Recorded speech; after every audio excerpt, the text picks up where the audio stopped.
Ku tuliskan kenangan tentang caraku menemukan dirimu, tentang apa yang membuatku mudah berikan hatiku padamu. Takkan habis sejuta lagu untuk menceritakan cantikmu, kan teramat banyak puisi untuk menyuarakan cinta ini. Telah habis sudah cinta ini, tak tersisa untuk dunia, karena tak ku habiskan sisa cintaku hanya untukmu.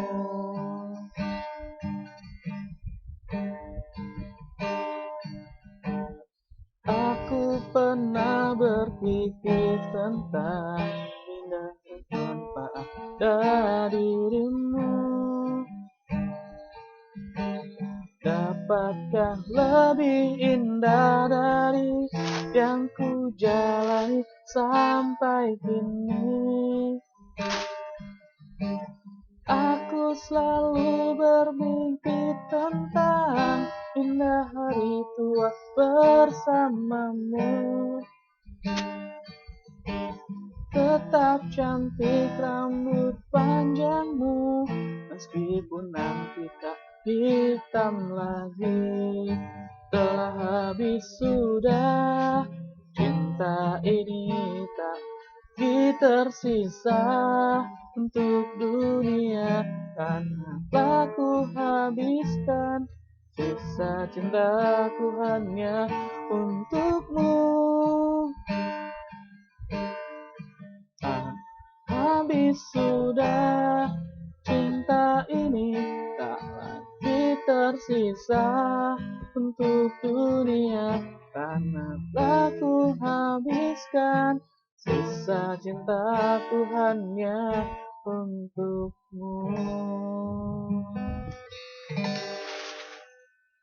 Oke, assalamualaikum warahmatullahi wabarakatuh. Selamat pagi, salam sejahtera untuk kita semua. Om Swastiastu, Namo Buddhaya, salam kebajikan. Berjumpa lagi kita dalam materi baru kepada siswa-siswa SMA Negeri 1 Penohan kelas 10 fokusnya. Kita masuk ke materi baru, yaitu materi puisi. Hari ini saya memang meluangkan waktu saya untuk memberikan rekaman materi pembelajaran kita yang baru, yaitu pembelajaran puisi yang akan dilanjutkan dengan nanti ada lomba puisi di akhir bulan Maret ini. Harapan saya semuanya ikut ya.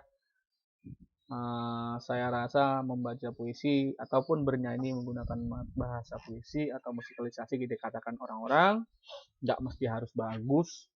Karena kalau kamu menggunakan lagu yang bagus, suaramu bagus, itu ada nilai plus sebenarnya. Tapi sebenarnya inti dari sebuah penggunaan seperti itu adalah bisa mengekspresikan diri kita dan belajar public speaking di depan kamera ataupun di depan orang lain.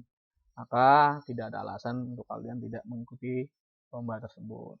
Dan berarti semangat. Yuk kita masuk ke materi. Hari ini kita belajar tentang puisi. Tapi kurang afdol rasanya kalau kita belajar tentang puisi, kita nggak membahas dulu tentang sejarah puisi itu sendiri.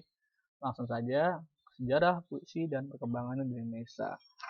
Yang seperti kita ketahui bahwa puisi itu baru dikatakan sebagai puisi modern pada awal tahun 1900-an, di mana pada saat sebelum 1900-an puisi dikenal dengan yang namanya sajak, bisa dikenal dengan namanya gurindam. Kita pernah mengenal nama sajak 12, gurindam, yang menceritakan tentang kehebatan seorang raja baru dinyanyikan sebuah puisi pada saat itu ya, pada saat syair-syair seperti itu, atau kita kenal namanya sajak. Lalu pada tahun 1900-an ke atas kita mengenal yang namanya puisi modern ya. Puisi modern itu ditandai dengan sebuah puisi yang dimunculkan oleh